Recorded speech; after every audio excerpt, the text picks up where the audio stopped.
కౌంటర్లతో తెలంగాణ ఎన్నికల ప్రచారాన్ని హోరెత్తిస్తున్నారు మోదీ కేసీఆర్. అభద్రతా భావంతోనే కేసీఆర్ యాగాలు పూజలు చేస్తున్నారని మోదీ ఆరోపించగా తాను దేవుణ్ణి నమ్ముతానని కావాలంటే వచ్చి తీర్థం తీసుకోవాలి అంటూ కౌంటర్ ఇచ్చారు కేసీఆర్. ये मुख्यमंत्री अपने आप को इतना असुरक्षित महसूस करते हैं, खुद पर विश्वास का नामो निशान नहीं है।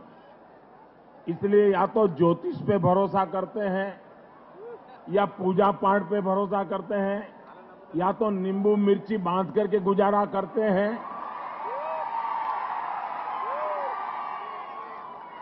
इतना अपने आप को असुरक्षित मानते हैं।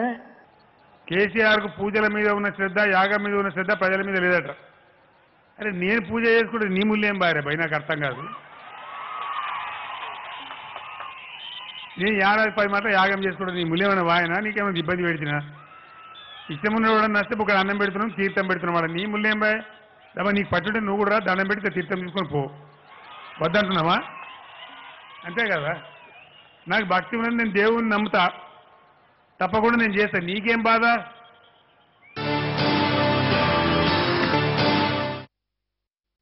నిజామాబాద్ లో మంచినీటి సమస్య ఉందని ఇంటింటికి నీళ్లు ఇస్తామన్న కేసీఆర్ మాట నిలబెట్టుకోలేకపోయారని విమర్శించారు మోదీ. అయితే దీనిపై ఘాటుగా స్పందించారు కేసీఆర్.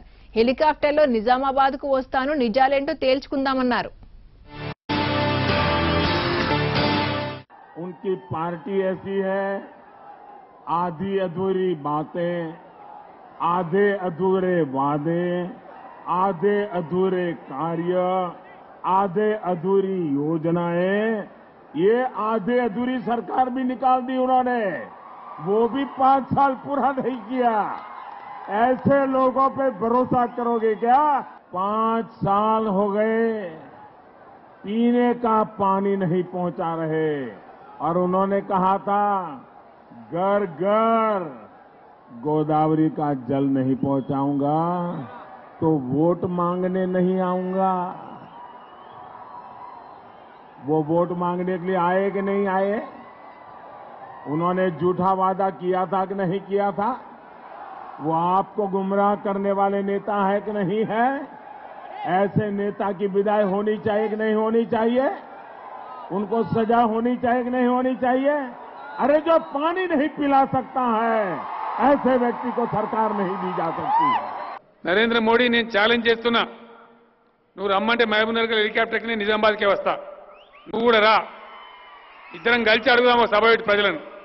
నిజామాబాద్ లో ఇలా ప్రజలు కరెంట్ కి ఇబ్బంది పడుతున్నారా? आपको जवाब देना चाहिए मोदी साहब, इतना झूठ नहीं बोल सकते आप भारत के वजीर आजम हैं, इतना गंदा बात कैसा बोल सकते आप? ఇవాళ ప్రధానమంత్రి స్థాయిలో ఉన్న వ్యక్తి తెలంగాణలో కరెంటు బాధ ఉన్నదని అబద్ధం ఆడే ప్రచారం అంటే ఎంత గోల్మాల్ ఉంటుందండి? ఒకసారి ఆలోచించేయాలి. ప్రధానమంత్రికి ఇంత తప్పుడు మాట మాట్లాడొచ్చునా? ఇంత అల్పంగా మాట్లాడొచ్చునా? మాట్లాడతారు. ఎందుకంటే రాజకీయం అంత దరిద్రం కూడా రాజకీయం ఉంది, అంత దిక్కుమాలిన రాజకీయం ఉంది. మీరు పేపర్లలో కూడా చూస్తారు, ఆయన చెప్పింది చూస్తారు, నేను చెప్పింది చూస్తారు, అన్ని కూడా చూడాలి. వాళ్ళ అధ్యక్షుడు కూడా ఇంతకుముందు వచ్చి ఇట్నే అడ్డం పొడుగు మాట్లాడి, నేను చెప్పిన నువ్వు రుజువు చేయి, నేను ముఖ్యమంత్రి పదవి రిజైన్ చేస్తా, లేదంటావు నువ్వు క్షమాపణ చేసి మా హ్యాబిట్స్ కాడ ముక్కు నెలకు రాయాలని చెప్పిన నేను అరుసు. ఈ రోజు కూడా నేను మోడీని ఛాలెంజ్ చేస్తా ఉన్నా. Mister Narendra Modi, there is no power problem in Telangana. Don't lie but for the sake of votes. I'm very sorry to say this because you are a responsible prime minister of the country. You cannot allege false allegations against a chief minister in this country. I am sorry to say this. ఆయనకు పోవాలని నేను ఇంగ్లీష్లో హిందీలో చెప్తా ఉన్నా, డైరెక్ట్గా ఆయనకు పోవాలి. నేను భయపడా ఎవరికి? నేను ఎందుకు భయపడతా? నేనేమన్నా చంద్రబాబు నాయుడినా భయపడటానికి? నాకేం భయం, నాకేం అంతా నాదంతా తెరిచిన పుస్తకం. కాబట్టి నేను ఇవాళ భయపడే అవసరం నాకు లేదు.